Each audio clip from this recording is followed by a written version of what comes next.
Charleston Tea Plantation.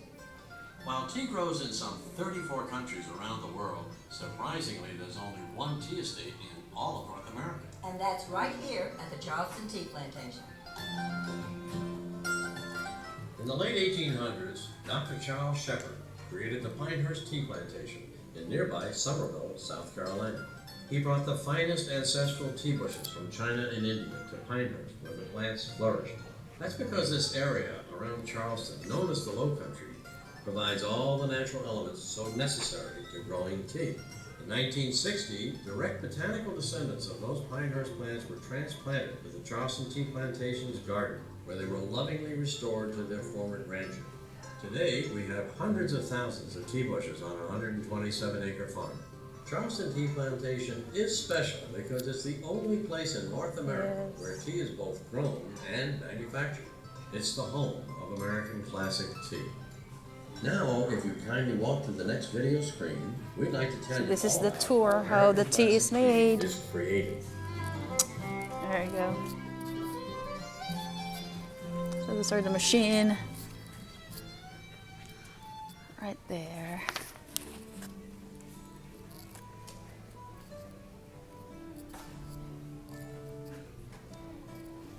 It's pretty cool.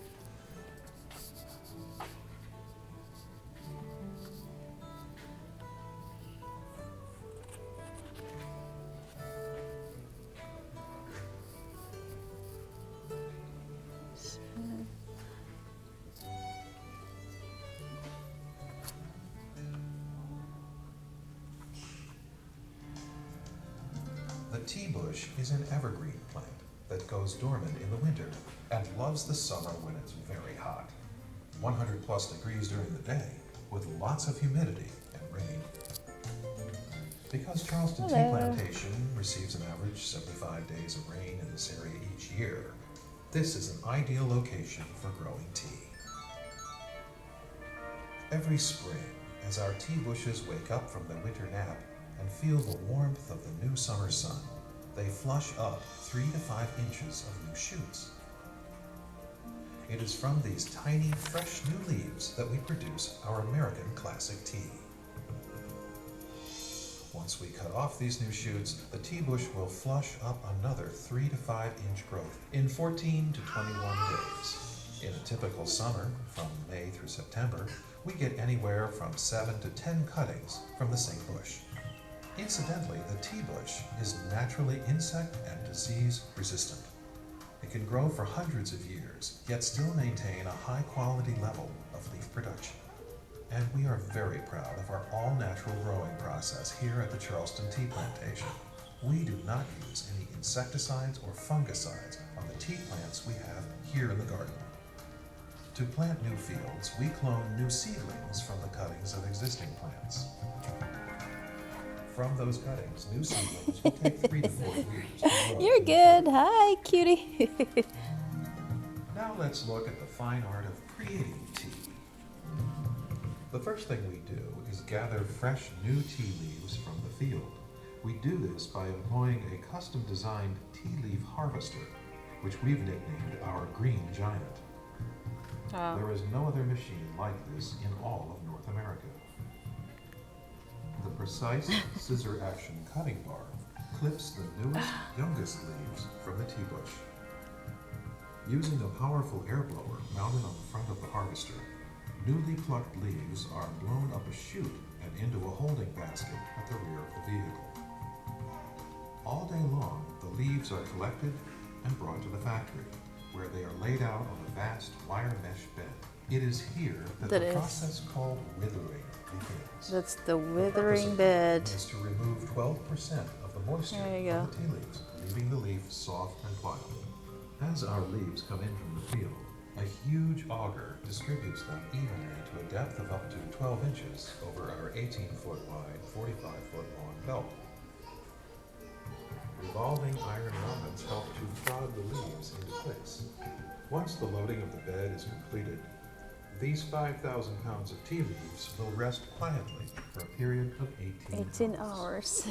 Beneath the bed, huge blowers circulate air through the leaves. I wonder where the blower is. I think it's over the over there. Once our leaves are wilted, they're ready for the third step in tea making. It is essential to know that a tea leaf is composed of 20% solids, 80% liquids, and contains millions of cells. To make tea, we must rupture those cells, exposing the liquid in the cells to the oxygen in the air. And now, would you please proceed to the next screen? So that's the machine, the oxidation bed. There you go.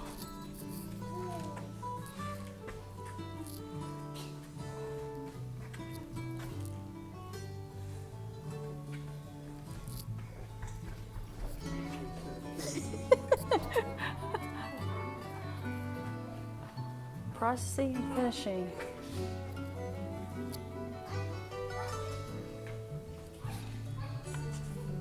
We have this dryer room.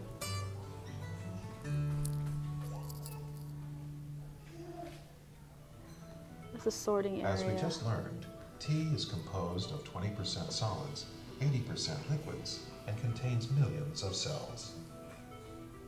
To make tea, we must rupture those cells, exposing the liquid in the cells to the oxygen in the air.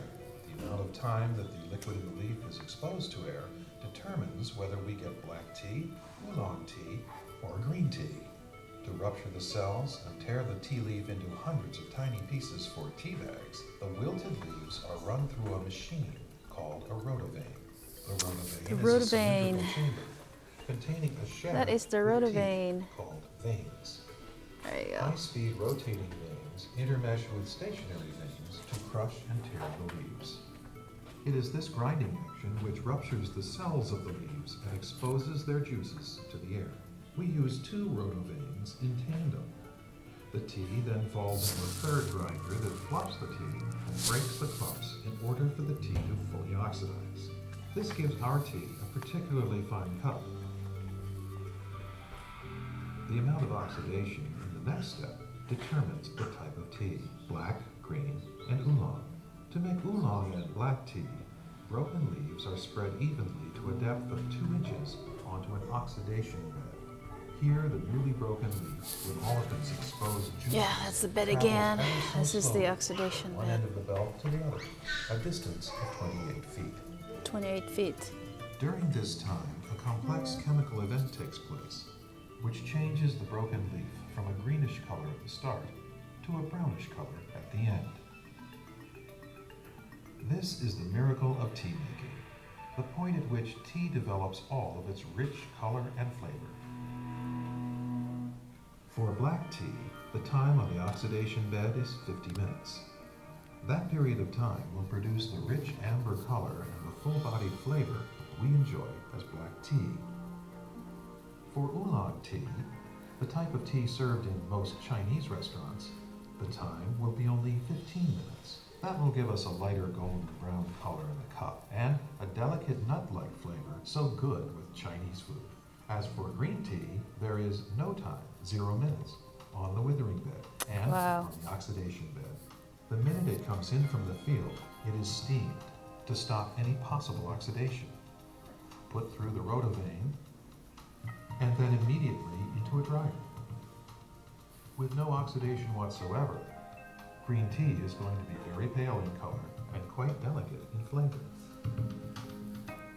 To stop the oxidation process quickly, whether it's black tea, oolong tea, or green tea, we put our tea into an enclosed dryer, where it travels very slowly back and forth at 250 degrees for They 25 have minutes. that dryer room over there. During this time, all the goodness of flavor will be totally sealed and preserved in our tiny tea leaves. The only way the flavor can be released is immersion in boiling water.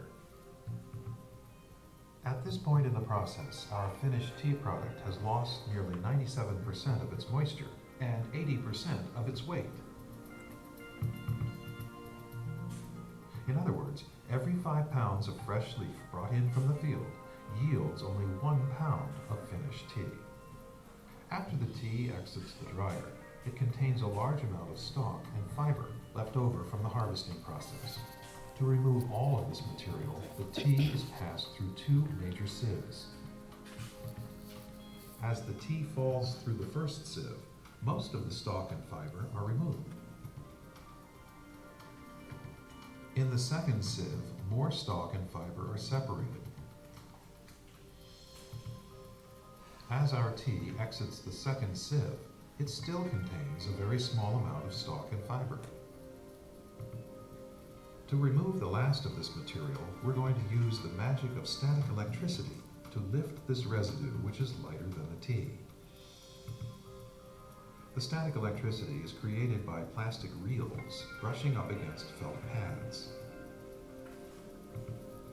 Finally, here comes our beautiful finished tea, all ready to become a part of our American classic tea.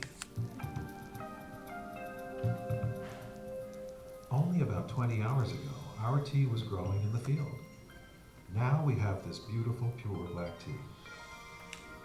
Think of all the pleasure this tea is going to give in the cup or glass.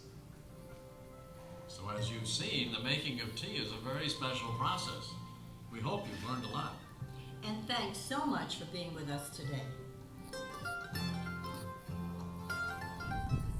So that's the shrub again, the tea shrub. So they have actually 127 acres. So imagine how big the lot is. If you take that trolley tour, it's gonna take 40 minutes for the tour. Imagine that. So that's pretty cool. I think those tea lovers will really enjoy this place. So that is the machine that they showed earlier. You're gonna harvest that using the machine. And see, they have a big cup over there. So it's a little shaky. There you go, the world's largest sweet tea, Summerville, South Carolina. I don't know why they put Summerville. We're actually in Wadmalaw. And have a little sign over here. So we are taking a little tour. I'm just walking instead of taking that bus or the trolley.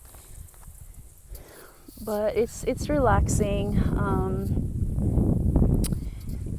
The breeze is nice today. It's not so hot, so it's nice to walk around a little bit. So you can see they have this little, oops, there you go. Okay, there is the bus. Probably it will take 40 minutes because they of course run slow.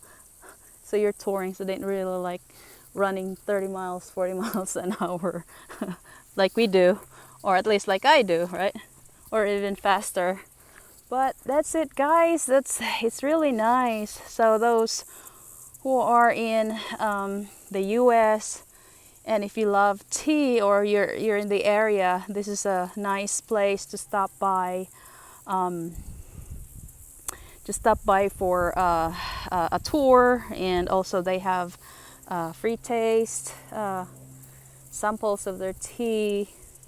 But it's not that bad. It's the price is not so bad, and plus you're getting fresh tea, so that's even better.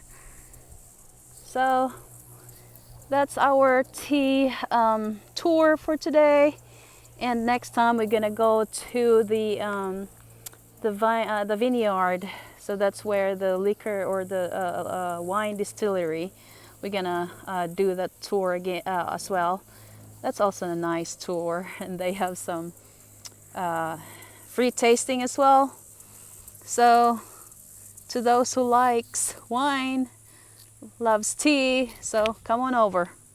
We'll tour you around. That's it, guys. That's the end of our tour for the tea plantation. So those who are visiting the area, you can stop by, or visiting Charleston, you can stop by the tea plantation. And also there's a vineyard or a wine distillery. It's also a nice place to stop by. The old oak tree, that's also one of the tourist spot here on Charleston. So if you are in the area, those are the places that you want to go, especially those who love wines. That's our next stop. See ya.